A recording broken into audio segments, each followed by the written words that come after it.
Om NaMo Narayan. The ancient Indian astrologer में आपका स्वागत है।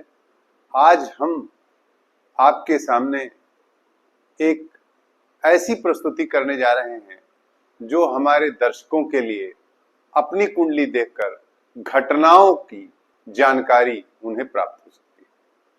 हमारे जो ज्योतिष बंधु और जो हमारे दर्शक हमारा ये चैनल प्रोग्राम देख रहे हैं, उन्हें अपनी कुंडली में इस ऐसी स्थिति हम बताएंगे आज, जिससे वो जान करके ये जान सकते हैं कि वो घटना, उस भाव से संबंधित घटना कब घटित होगी। तो आज हम उदाहरण के तौर पर, देखिए उदाहरण 12 का तो यहाँ दिया जाना इतने कम समय में संभव नहीं है, लेकिन हम आपको जो आज का मौजू है कि आजकल प्रायः जो छात्र हैं, जो तैयारी करने वाले हैं या जो प्राइवेट क्षेत्र में जो भी है, नौकरी कैरियर से संबंधित समस्या से परेशान है, तो मैंने आज उसी टॉपिक को चुना है कि उनकी नौकरी और उनका कैरियर, उनकी कॉम्पिटिटिव एग्जाम वो कब निकाल सकते हैं, कौन सी ऐसी दशा होगी, इस पर आज हम चर्चा करेंगे। तो आपसे मेरा निवेदन है कि हमारे इस चैनल पर आप अंत तक बने रहिएगा। Still wait until end. जब तक हम इस पूरे प्रकरण को समाप्त करते हैं, तब तक हम बड़ी चर्चाएं करेंगे और तमाम रहस्य उद्घाटन करेंगे। और हमारे इस चैनल को लाइक शेयर सब्सक्राइब करना ना भूलिएगा। आइए अब हम आपको एक उदाहरण की कुंडली लेकर के विश्लेषण करेंगे। उससे पहले हम चर्चा करेंगे और जो मुख्य बातें हैं पहले वो हम बताएंगे। देखिए, हमने लिखा है विंशोत्तरी दशा व गोचर के समन्वय के आधार पर घटना के घटित होने का योग बहुत महत्वपूर्ण है। उदाहरणार्थ हमने लिया, यदि किसी जातक की बृहस्पति की महादशा हो, सपोज कर लीजिए कोई विंशोत्तरी की जो दशा चल रही है। अब ऐसा नहीं कि कोई भी विंशोत्तरी की दशा चले तो वो आपके लिए कारक हो जाए, नहीं। जैसे हमने नौकरी की बात की है, तो नौकरी में दशम स्थान पर या तो वो ग्रह जिसकी विंशोत्तरी की दशा चल रही है वो स्थित हो, अथवा दशम स्थान को देखता हो, दशम स्थान पे उसकी दृष्टि हो, अर्थात कहीं ना कहीं से कोरिलेट कर रहा हो। और एक मैं बहुत महत्वपूर्ण बात आज आपको बताने जा रहा हूं, जो शायद जल्दी नहीं मिल सकती है।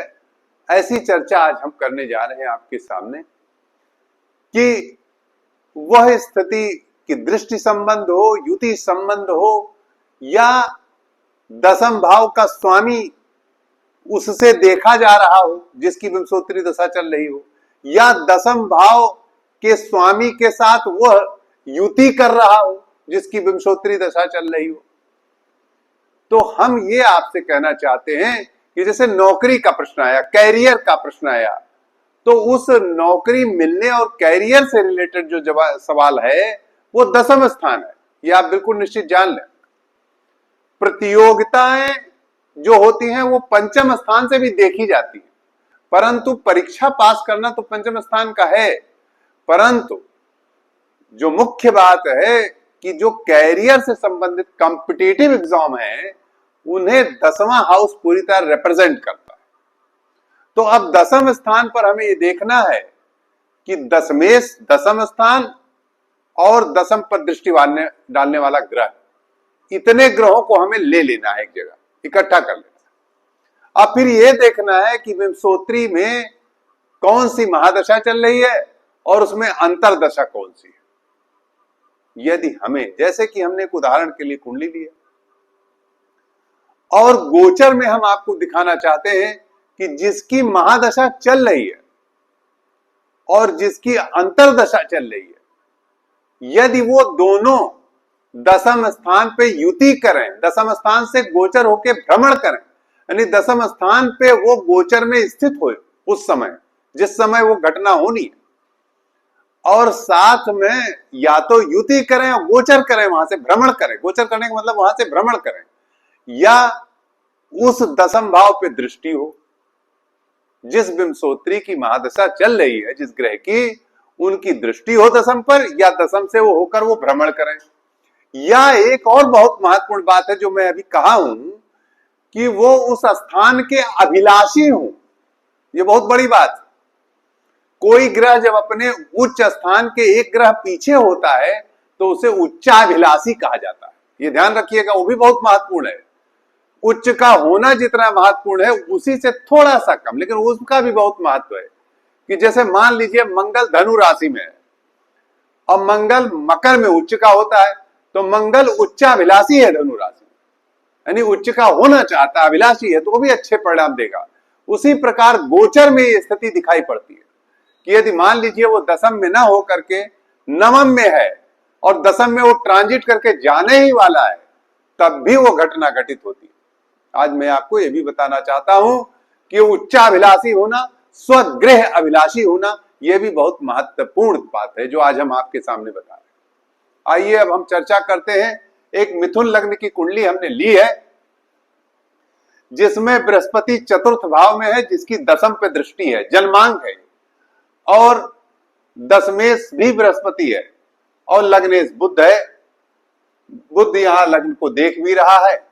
अब इस जातक की बृहस्पति में शुक्र की अंतर्दशा चल रही है।